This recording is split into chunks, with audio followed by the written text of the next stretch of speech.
Que tal imaginar um povo que carregava o mesmo sangue dos israelitas, mas cuja trajetória foi marcada por rivalidade, traição e uma promessa profética de completa destruição? Um povo que caminhou lado a lado com os descendentes de Jacó, mas cujo nome passou a simbolizar oposição e orgulho diante de Deus.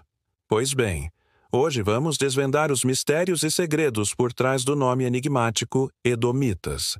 Quem eram? Por que a Bíblia os menciona com tanta intensidade? E o mais instigante, será que ainda existem vestígios desse povo nos dias de hoje? Acompanhe conosco nesta jornada épica à medida que exploramos a história, as profecias e os possíveis ecos do povo de Esau, um enigma que intriga, seduz e desafia nossa compreensão. Mergulhando no Antigo Testamento. Para entender a narrativa dos Edomitas, precisamos voltar ao livro de Gênesis, capítulo 25, versículo 23. Então o Senhor lhe disse: Pois, eis que 2 povos são o teu ventre, e de 2 nações será a tua descendência. O mais velho te servirá ao mais novo. Rebeca, mãe de Esaú e Jacó, compreendeu a mensagem. Dizia um grande mistério profético. Rebeca, mãe de Esaú e Jacó, compreendeu a mensagem. Dizia um grande mistério profético. Do ventre de Rebeca nasceria um povo que servirá o outro, e este seria servo do primeiro. Em Gênesis 27:40, vemos a rebelião de Esaú. Sentindo-se injustiçado por Jacó ter usurpado o direito de primogenitura, Esaú desonra seu pai, Isaque, e blasfema contra o plano de Deus. Com raiva, decide se mudar para o Monte Seir, distante do lar familiar. No decorrer do tempo, formará o reino de Edom. Jacó, por outro lado, representa a bênção divina. Ele personifica a fé e a perseverança, características que o auxiliam a trilhar o caminho traçado por Deus. O livro de Números nos conta que quando Israel marchou do Egito em direção à Terra Prometida, Edom se recusou a deixá-los passar por seu território. Desejo por Jeorã, rei de Edom, não permitiu a passagem, mesmo após Moisés tentar negociar com base na aliança que Deus havia feito com Abraão, Isaque e Jacó. Jehoram respondeu: Maldição, maldição, a ti, ó meu conterrâneo! Não és tu de tronos reais por ser meu irmão? Não sabeis que há oprimido em meu seio desde o dia em que me abandonei? Números 20, 18. Isaías 34 e 35 nos mostram um cenário de vingança. O profeta anuncia o juízo divino sobre Edom. De acordo com Deus, o país de Edom será devastado, as cidades serão destruídas e os sobreviventes fugirão para esconderijos rochosos. Jeremias 49, 17 diz: Sobre Edom, porém, proclamai a visão da condenação e selai a profecia contra ela. Dito Senhor, Santo, Santo, ó Senhor, de Israel, ai do dia em que Edom, o dia em que orgulhos e soberba, o dia em que tu te altivaste contra meu povo, e fizeste com ele um dia de retribuição. Jeremias 49, 17.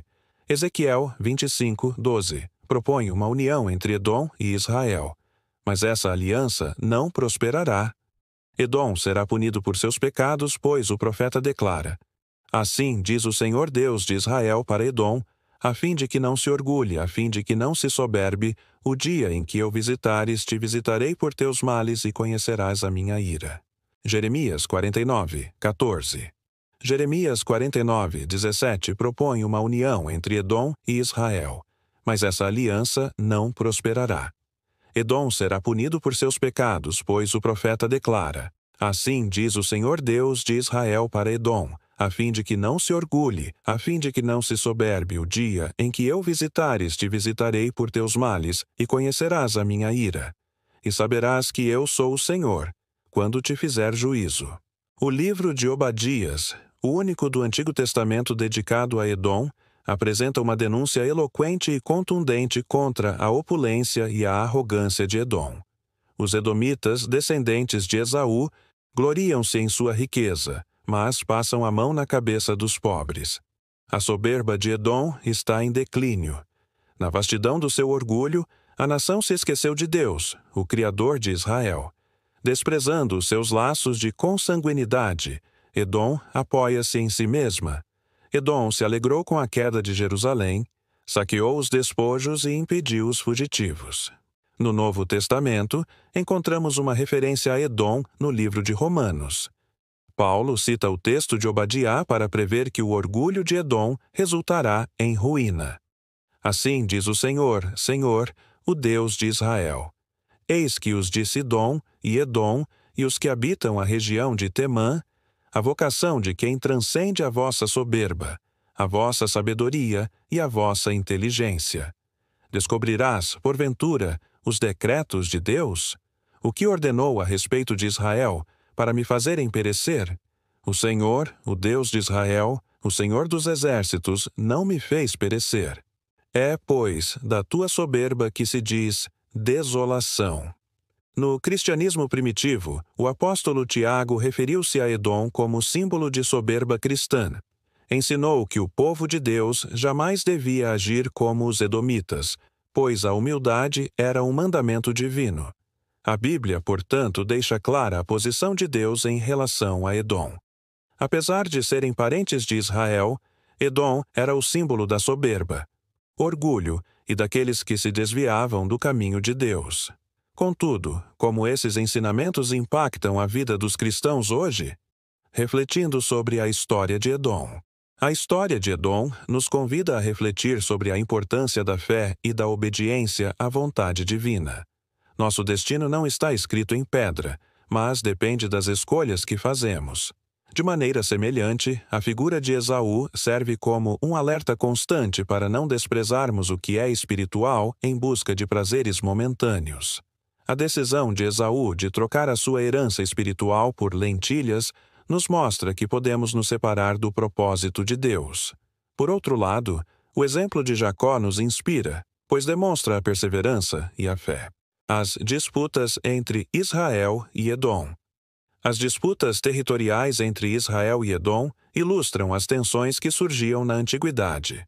Como cristãos, devemos buscar a paz e a reconciliação. Buscar vinganças e odiar nossos irmãos não está em harmonia com a mensagem de Cristo.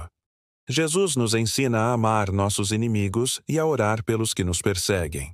Temos o chamado a seguir os ensinamentos de Cristo e a semear o amor em meio à discórdia.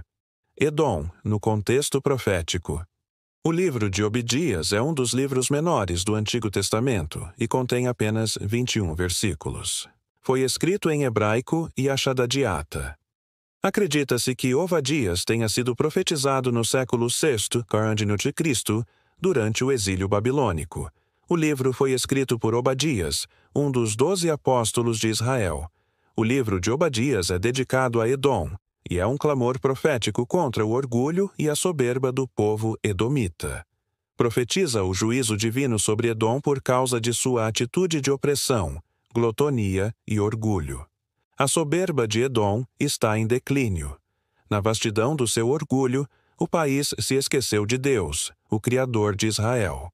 Desprezando os seus laços de consanguinidade, Edom apoia-se em si mesma. Os edomitas, descendentes de Esaú, gloriam-se em sua riqueza, mas passam a mão na cabeça dos pobres. Adora a Deus. Adora a Deus. A Bíblia nos ensina a buscar a Deus e a não confiar em riquezas ou poder material. Edom se regozijou com a queda de Israel e saqueou seus pertences. Porém, Deus prometeu que Edom não escaparia da punição. A mensagem de Obadias é clara. A soberba e a opressão de Edom os levará à ruína. Jesus e os edomitas. No Novo Testamento, a descendência de Esaú é mencionada em Romanos 9, 5, onde Paulo argumenta que não será o número de descendentes que tornará o povo de Israel favorecido por Deus, mas sim a descendência de Jacó, os verdadeiros israelitas. A passagem indica que a linhagem física não é determinante para a filiação espiritual. Sermão da Montanha. No Sermão da Montanha, Jesus nos ensina a amar nossos inimigos e a orar por aqueles que nos perseguem. Mateus 5, 44. A Bíblia nos ensina a seguir seus ensinamentos e a semear o amor em meio à discórdia. A descendência de Esaú também é mencionada em Romanos 11, 1:26, quando Paulo discute a salvação de Israel, expressa a esperança de que a nação de Israel seja salva no futuro. O que se pode concluir sobre a história de Edom? A história de Edom ilustra as tensões e rivalidades que marcaram o Antigo Testamento. Israel e Edom representam a dicotomia entre a obediência e a rebelião, fé e descrença, humildade e soberba. A Bíblia nos convida a aprender com o passado, a evitar a soberba e a buscar a paz. Agradecemos a sua presença. Que Deus o abençoe.